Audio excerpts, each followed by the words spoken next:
तो भगवान को हम नहला रहे हैं, भगवान को हम सुंदर वस्त्र पहना रहे हैं, भगवान को तिलक कर रहे हैं, भगवान को अच्छा फूल चढ़ा रहे हैं, कपड़ा अच्छा पहना रहे हैं, अच्छा भोग लगा रहे हैं।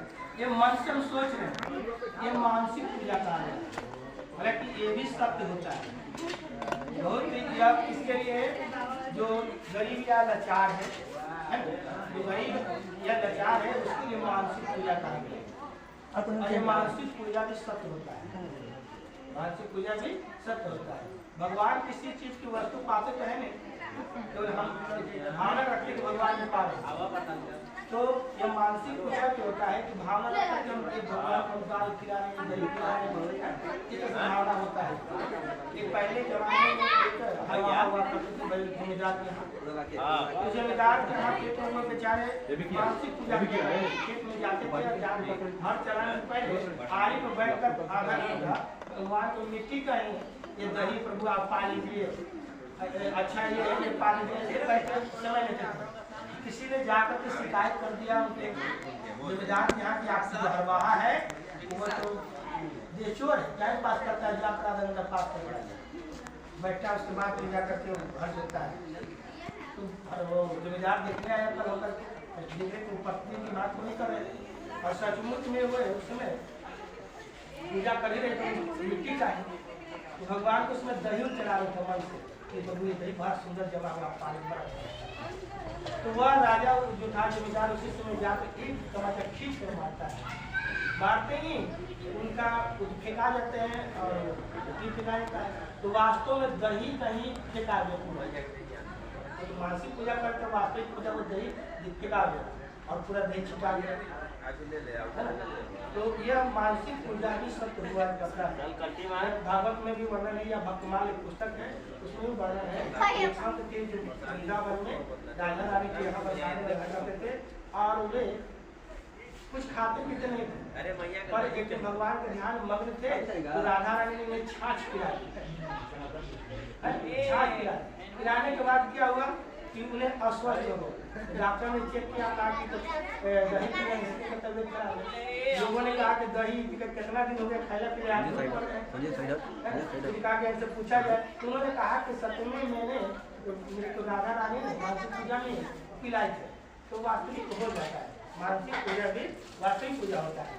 और एक वास्तविक पूजा होता है जो हम मंदिर में आ करके भगवान के आरती क्या है, आरती होता है दुख को हरण करने वाला, दुख हरण किया जाता है। आरती में भाग लेने से जो भी व्यक्ति का दुख कष्ट पीड़ा होता है वह हरण होता है। या यूँ कहा जाए कि यह दरबार लगता है और दरबार में जाना चाहिए, माथा टेकना चाहिए। क्यों?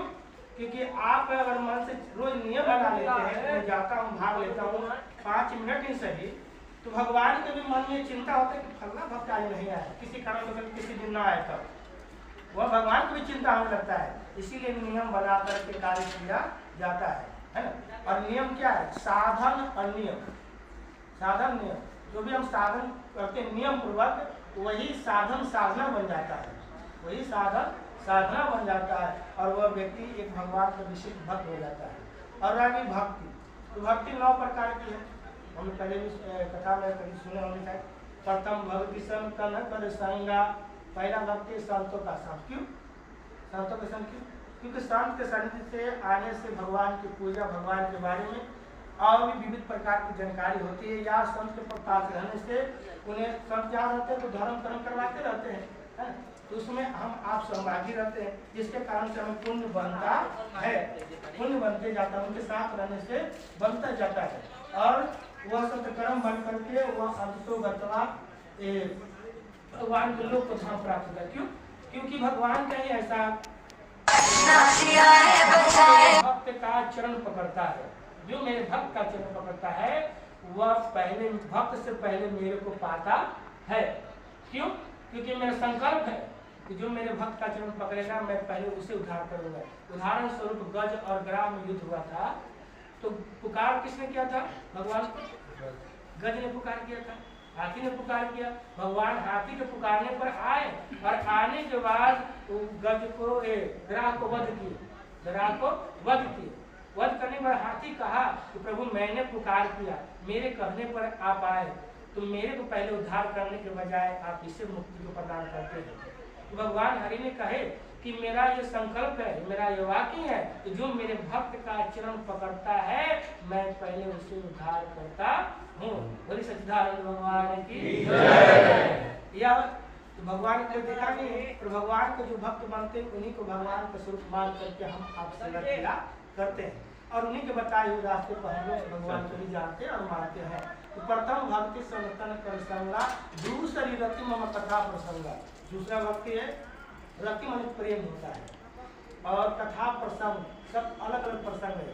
जैसे रामायण में 84 प्रसंग है और किसी एक प्रसंग में प्रेम हो भगवान का बड़ा अच्छा लगता है सुनने का, है ना। ये प्रेम कहा गया, बड़ा अच्छा लगता है, प्रेम उससे लगा है। तो यह प्रेम होना यह भगवान की भक्ति ही है।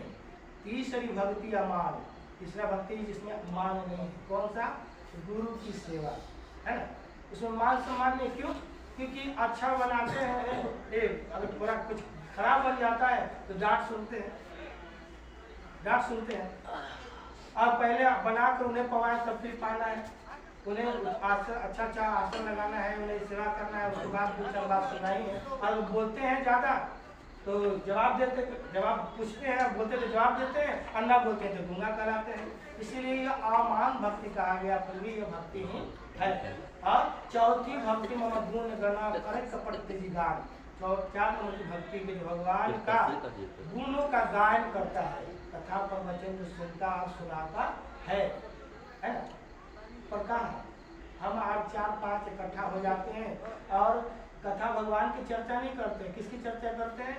जो गांव भर में कोई बुरा कर्म करता है उसकी चर्चा करते हैं। तो उससे भी नहीं तो निंदा की चर्चा करते, खाना बहुत खराब है, ये निंदा रस करते हैं। ऐसा नहीं करना चाहिए। भगवान की चर्चा करते रहने से हमारी मन वृत्ति शुद्ध रहती है, मानसिकता शुद्ध रहता है। इसीलिए भगवान की भगवत चर्चा की जाती है। यथा अगर कब होगी? कब?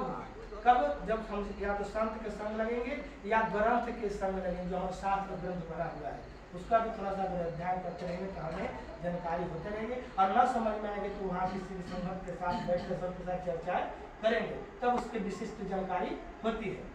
कि इस तरह से हमारा अंदर भक्ति का प्रसार बढ़ता है। पंचम भक्ति जो वेद प्रकाश है, पंचम भक्ति है जो वेदों प्रकाशित है। कौन सा? 12 मंत्रों का जाप। बैठ करके न कुछ भी जानते हैं न कुछ जानते तो भगवान के 12 मंत्र का जाप करना। जैसे ओम नमो भगवते वासुदेवाय, ये भी हो, या हरे राम राम राम हरे हरे, हरे कृष्ण कृष्ण कृष्ण हरे हरे। यह भी भगवान का ये 12 मंत्र आता है, जिसे जाप करके और वो व्यक्ति भगवान जाप करने से क्या होता है? जाप करने से ये होता है कि जाप करे या नाम भी ले, है ना। इससे क्या होता है कि भगवान और भक्त की दूरी घटती है, भगवान और भक्त की दूरी घटती है और उनकी धीरे धीरे समझता पहुंचती जाती है, जिसके कारण से हमारे अंदर भगवान के पाने के लिए या भगवान के विषय में जानने के लिए उत्कंठा बढ़ने लगता है, लगन ललायित होने लगता है और एक नया ऊर्जा प्रवाहित होता है हमारे रक्त में, हमारे शरीर में एक नई ऊर्जा प्रवाहित होता है। भक्ति क्या है? जो एक नई ऊर्जा प्रदान करता है और वह ऊर्जा जो हमारी आत्मा को बल देती है, आत्मा को शक्तिवान बनाती है, बलवान बनाती है। तो ये तरह से होता है। और छठा पंचम भक्ति जो वेद प्रकाश है। छठा समुद्रशील उपासना, 6 नंबर की भक्ति है जो इंद्रियों का समन करना। इंद्रियों का समन करना, इसका मन नहीं चाहता कि ये करे वो करे, तो मन की बात न मान करके आवश्यकता और समय को देख करके कार्य करे। आज हम लोग क्या करते हैं, लेकिन क्यों बिगड़ रहा है? मन करे खूब मोबाइल देखते हैं। अरे मन करे तो थोड़ी होगा, अपना समय देखना चाहिए कि हमारा समय जवानी है, ये हमारा कहीं समय निकलते जा रहा है। अगर इससे समय निकल जाएगा तो फिर पछताने की जरूरत कुछ नहीं होगा, क्योंकि जवानी ऐसा है जो समर्थवान है, वो चाहेगा तो कुछ भी कर सकता है। इंसान में वही शक्ति है जो भगवान को धरती पर ला सकता है, इंसान में शक्ति है कि नहीं? तो वह जवानी सब तरह से सक्षम होता है। तो इस जवानी को चढ़ते हुए उम्र पर दहलीज पर पैर रखते हैं तो हमें यथा जितना अध्ययन करें शास्त्रों का, अपने पढ़ाई करें उसको, या किसी अच्छे पुरुष का सत्संग करें, तब जाकर के हमारी जवानी एक सुदृढ़ बनता है। अन्यथा कहीं अन्यत्र बिगड़ते जाते हैं तो वह व्यक्ति नास्तिकता की ओर प्रवेश करके जाता है, और अंतोगत्वा जब उसे कष्ट और पीड़ा होता है तो ईश्वर को ही दोष देता है, अपने कर्म को नहीं देता है, ईश्वर को दोष ठहराने लगता है। और ऐसी बात नहीं है। और त्यागम बहुत कर्म, बहुत कर्म मतलब कि बहुत से वेद शास्त्रों में बहुत से बात बताए गए, बहुत से कर्म बताए गए भगवान को पाने के लिए, पर वह सारे न करके जितना हमसे बने, जितना बने उतना ही करें, जितना ही। भक्ति क्या है? भक्ति स्वतंत्र है, कोई बाधा नहीं, और जितना हमारे मन और शरीर क्षमता है उतना ही करें। ये नहीं कि भक्ति को इतना करें कि भक्ति बोझा बन जाए और फिर हमें लगे कि अरे भक्ति बहुत पहाड़ है। ये नहीं होना चाहिए कि भक्ति पहाड़ नजर आए, बल्कि भक्ति हमें ये एक नई चेतना जागृत करने वाले और उसमें हर एक दिन के भांति एक आनंद प्रोत्साहित करने वाले बने, तब वो भक्ति है। इसीलिए कहा कि त्यागम बहुकर्म, बहुकर्म को त्याग के दे, जो बने वही करे, और भगवान भी प्रसन्न करते हैं। ऐसा नहीं कि हम बहुत नियम बहुत मंत्र बोले तो भगवान प्रसन्न देगा, नहीं, ऐसी कोई बात नहीं है। भगवान आपके दिल को देखते कि कितना मेरे प्रति श्रद्धा और भक्ति रखता है। सत्वा सम्मोहिमय जग देखा, 7 नंबर की भक्ति है कि ईश्वरमय संसार को देखना, ईश्वरमय संसार को देखना यानी सब में ईश्वर को देखना।